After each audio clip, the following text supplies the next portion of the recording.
Hai, masih bersama saya, Mr. Z, bicara. Tentu saja bicara tentang kebenaran berdasarkan fakta, data, dan realita. Teman-teman, menarik untuk dibahas sidang perdana terkait dengan pembuktian kasus pemerasan yang didakwakan kepada Nikita Mirzani. Hari ini adalah sidang eh, memeriksa saksi pelapor, saksi korban, dan juga saksi dari pihak korban. Nah, menarik di sini adalah tidak apa ya, tidak kondusif ya, tidak kondusif karena ada keinginan untuk mempertahankan pendapatnya atau ada yang tidak sependapat dengan keterangannya. Itulah yang terjadi. Jadi tidak kondusif dalam sidang tersebut. Eh, Hakim banyak menyela dengan pertanyaan-pertanyaan penasihat hukum yang mungkin ya menurut hakim tidak relevan atau berbelit-belit, bertele-tele. Itu faktanya. Teman-teman, sebelum membahas apa yang terjadi dalam sidang, dan kebetulan juga saya nonton secara live, secara utuh, saya ingin membacakan informasi berita ini agar tidak menjadi fitnah. Berikut langsung ke sumbernya. Di Detik.com, Nikita Mirzani ngamuk sidang dengan Reza Gladys nyaris ricuh. Jakarta, sidang lanjutan kasus dugaan pengancaman dan tindak pidana pemerasan serta tindak pidana pencucian uang dengan terdakwa Nikita Mirzani kembali digelar di Pengadilan Negeri Jakarta Selatan. Suasana persidangan sempat memanas akibat adu argumen antara Nikita Mirzani dan saksi pelapor Dr. Reza Gladys. Sidang yang berlangsung Kamis 24 Juli 2025 ini menghadirkan Reza Gladys sebagai saksi. Dalam keterangannya, Reza mengungkap adanya permintaan uang dari asisten Nikita, Ismail Marzuki alias Mail Saputra, untuk meredam komentar Nikita di media sosial. Jadi dia, Ismail Marzuki, menjelaskan pada saat itu Ismail Marzuki mengatakan kalau dokter setuju untuk memberikan uang 5 miliar rupiah. Saya jamin mulut Nikita terkunci, tidak akan menyebut-nyebut nama dokter lagi. Tapi hanya untuk 1 tahun, kata Reza di ruang sidang, dilansir Detik Hot. Penawaran itu membuat Reza curiga dan mempertanyakan maksud perlindungan sementara tersebut. Ia mengaku khawatir akan kembali diserang setelah masa 1 tahun selesai. Saya mempertanyakan, maksudnya nanti setelah 1 tahun saya akan dijelek-jelekin lagi. Karena Mail bilang hanya berlaku 1 tahun, tutur Reza. Pernyataan itu memicu reaksi dari Nikita Mirzani. Ia tampak menggelengkan kepala dan menunjukkan ekspresi kesal saat mendengar keterangan Reza.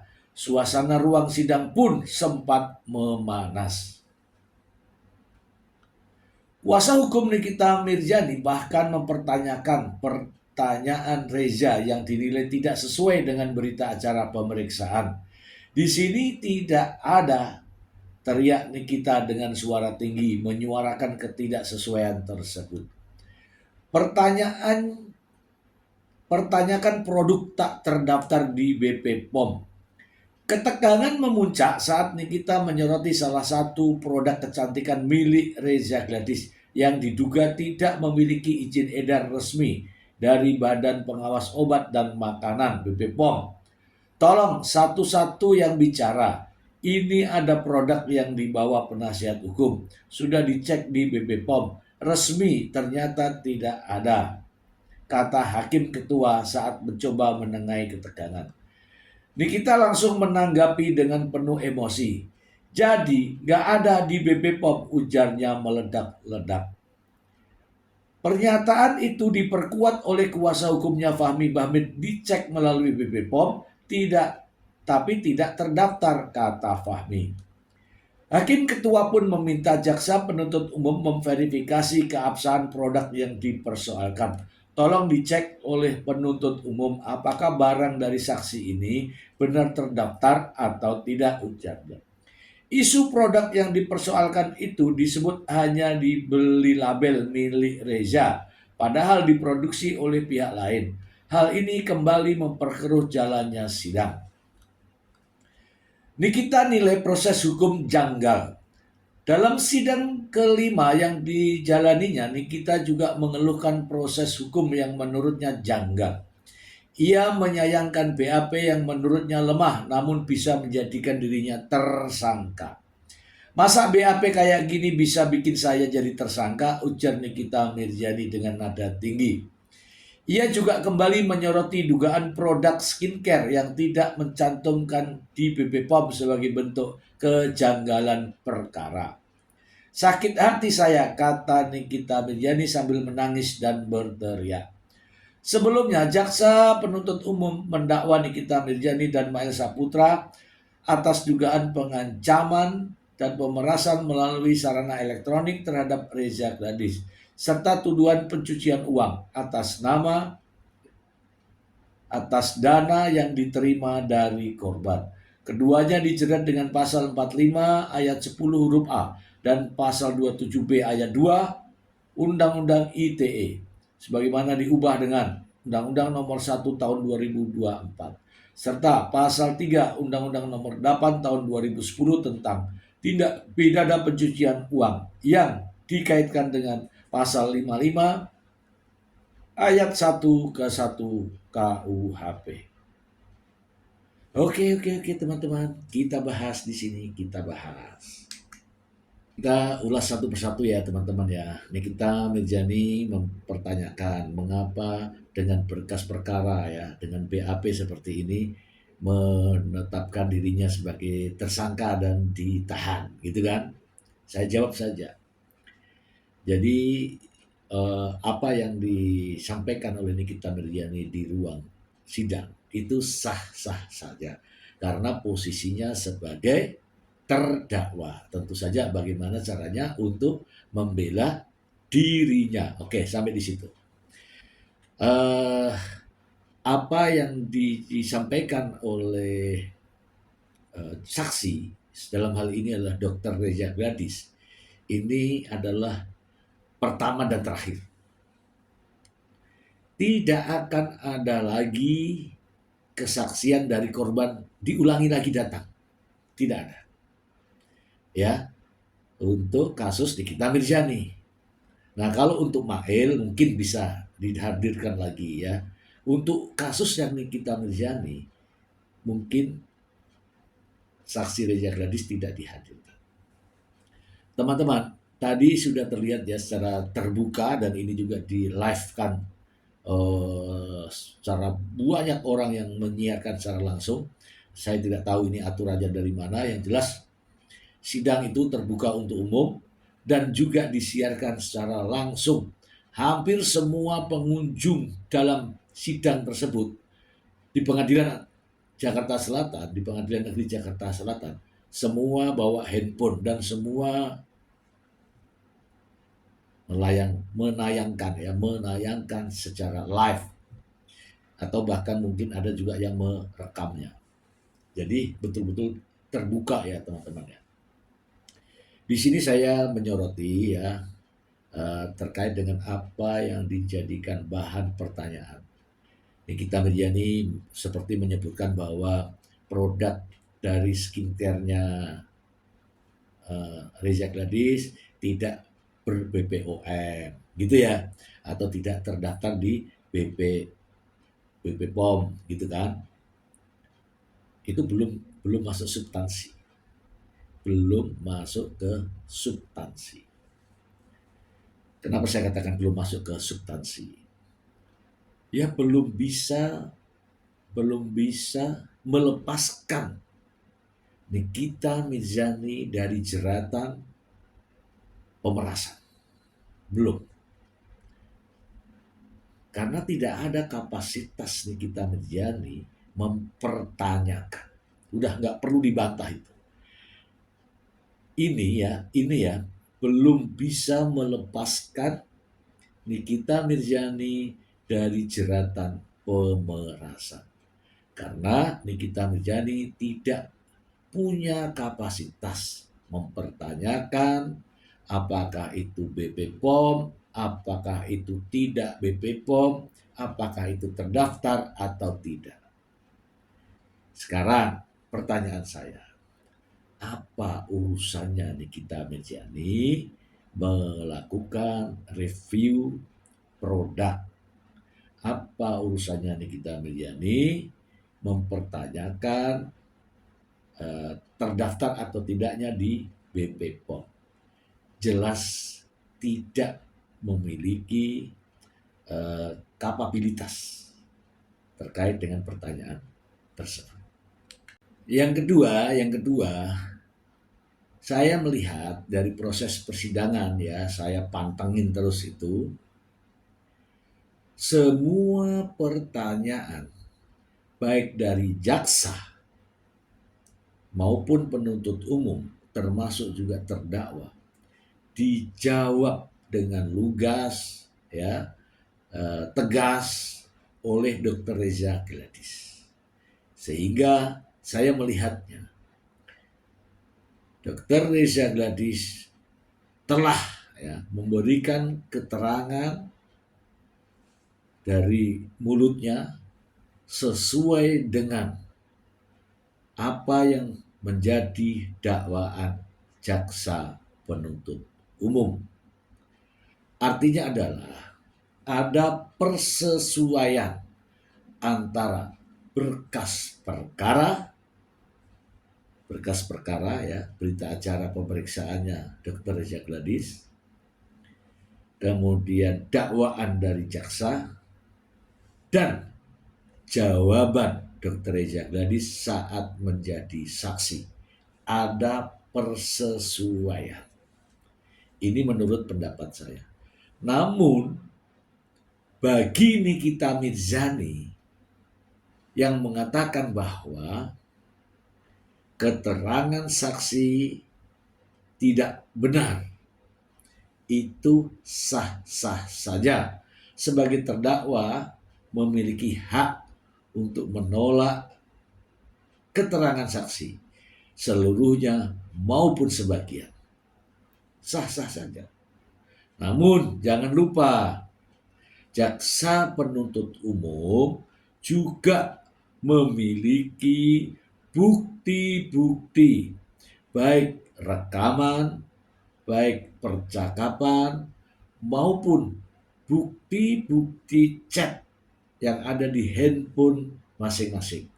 Bukan saat menjawab sidang tadi, tetapi akan ada waktu dan kesempatan untuk menggelar semua bukti-bukti tersebut.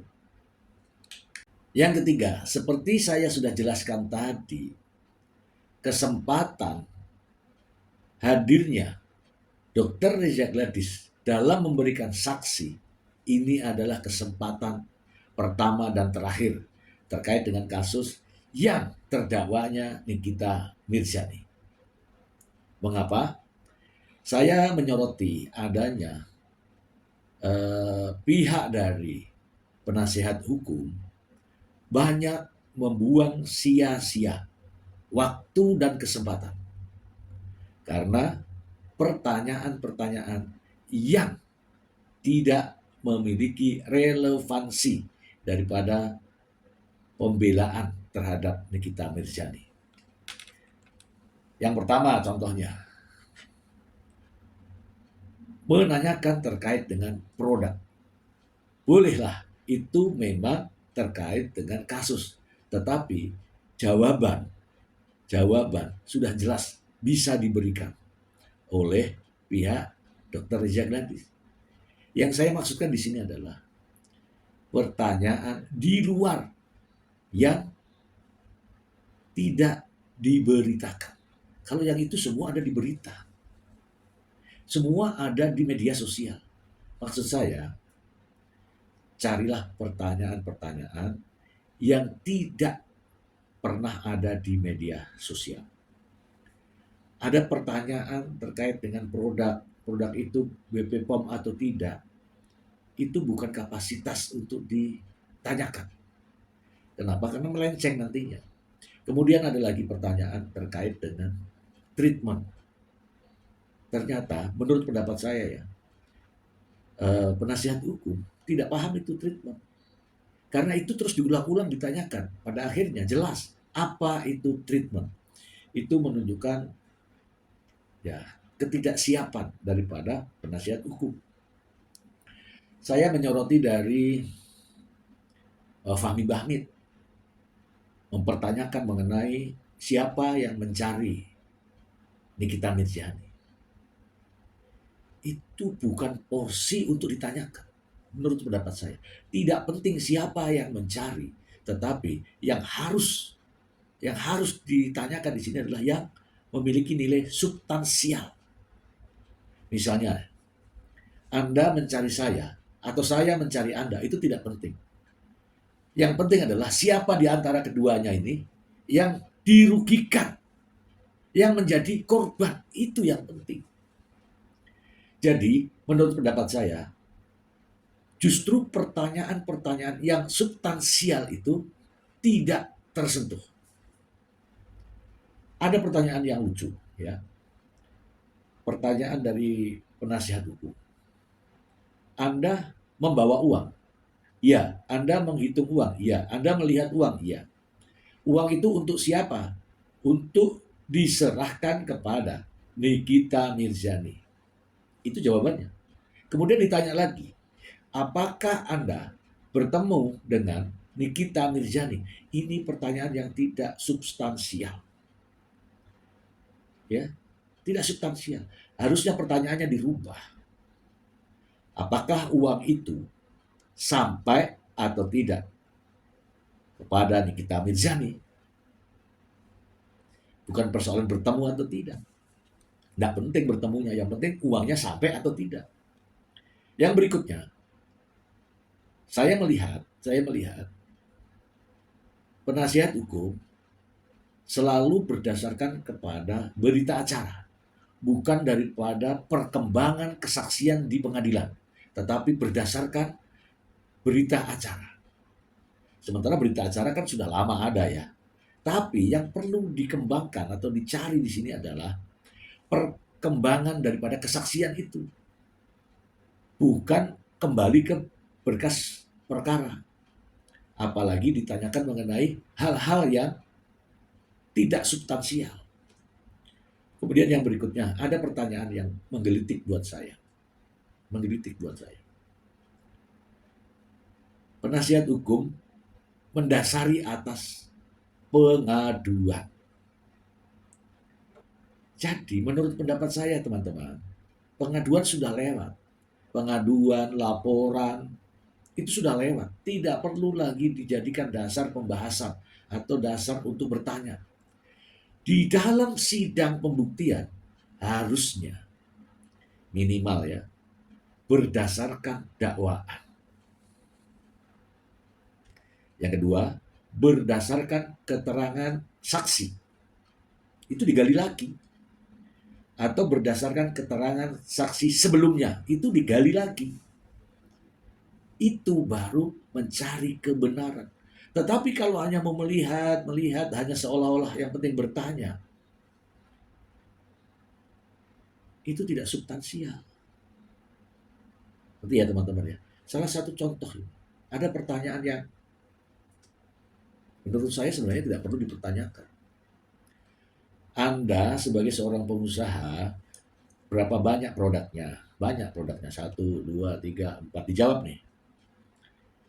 Terus pertanyaan berikutnya, Anda kan sudah banyak produk. Mengapa masih menggunakan produk orang lain? Nah, itu tidak substansial. Jadi terjebak di lingkup produk-produk terus. Ada lagi pertanyaan. Apa guna jarum itu? Jarum suntik itu. Dijawab oleh Dokter Reza. Itu untuk treatment. Apa itu treatment? Nah, itu. Kemudian bisa dipraktekkan treatment. Nah, itu sudah buang-buang waktu, buang-buang energi. Dalam sidang tersebut, saya pribadi ya berharap ada kejutan-kejutan, pertanyaan-pertanyaan dari penasihat hukum. Namun ternyata tidak ada ya, karena semua pertanyaan berasal dari BAP ya. Seperti yang tadi saya sudah sebutkan. Mengapa? Mengapa hal itu ditanyakan kembali gitu ya, terkait dengan produk? Itu sia-sia menurut pendapat saya. Pertanyaan berikutnya, uang dari manakah uang tersebut? Dijawab, ya uang saya, uang pribadi saya. Ini larinya kemana? Uang pribadi, uang perusahaan. Nggak penting, ini uang ini kemana gitu loh. Bukan dari mana. Nah, kemananya ini perlu dipertanyakan. Untuk apa? Kalau mau mencari sesuatu di situ. Kemudian, bagaimana perasaan Anda setelah menyerahkan uang? Kalau ditanya perasaan Anda setelah menyerahkan uang, dijawabnya, saya baik-baik saja. Nah, di situ muncul apa yang kita inginkan untuk penasihat hukum. Kemudian ada video yang kebetulan saya punya itu senjata pamungkas dan tidak langsung tiba-tiba disodorkan begitu, tidak. Harus menggunakan pendekatan-pendekatan. Tidak langsung diperlihatkan, ini dengar nggak suara ini, dengar nggak video ini, kenal nggak ini. Ya kalau suara dari saya, video saya, jelas orang tahu. Tapi bukan langsung disodorkan. Itu pakai strategi, penggunaan strategi dalam menghadirkan saksi yang ini. Baru nanti dikaji lagi tentang bahasa di dalamnya. Bukan langsung kenal suara ini enggak. Wah, itu repot. Jaksa datang ke meja hakim, apa namanya, saksi korban juga datang, diperlihatkan itu, ya nggak tahu, nggak pernah lihat. Maksud saya itu ya, menunjukkan ini, gunakanlah strategi. Ini bahan mentahnya ada, bukan bahan matang, bahan mentah ini masih harus diolah lagi. Tapi ya sudahlah ya, secara keseluruhan sidang sudah berjalan. Jadi ada 4 saksi yang dihadirkan dan saya melihat dari keempat saksi relevan dengan dakwaan jaksa penuntut umum. Ada permintaan uang, ada percakapan, ada uang yang dikeluarkan, ada uang yang diterima, dan ada uang yang digunakan. Itu sih substansi yang sebenarnya. Substansi yang sebenarnya itu bukan produk, tapi uang. Sebenarnya ini substansinya ya teman-teman ya, terkait dengan kasus Nikita Mirzani ini. Bukan masalah produk, kemudian BP POM dan sebagainya, bukan. Masalahnya di sini adalah kasusnya, lihat kasusnya. Pemerasan, ya kan? Dan tindak pidana pencucian uang. Substansinya adalah ada permintaan uang. Ada uang yang dikeluarkan, ada uang yang diserahkan, ada uang yang diterima, dan ada uang yang dibelanjakan. Itu substansi. Kalau melenceng dari situ, akan sia-sia dan membuang waktu serta kesempatan. Ini yang bisa saya sampaikan. Semoga bermanfaat. Terima kasih.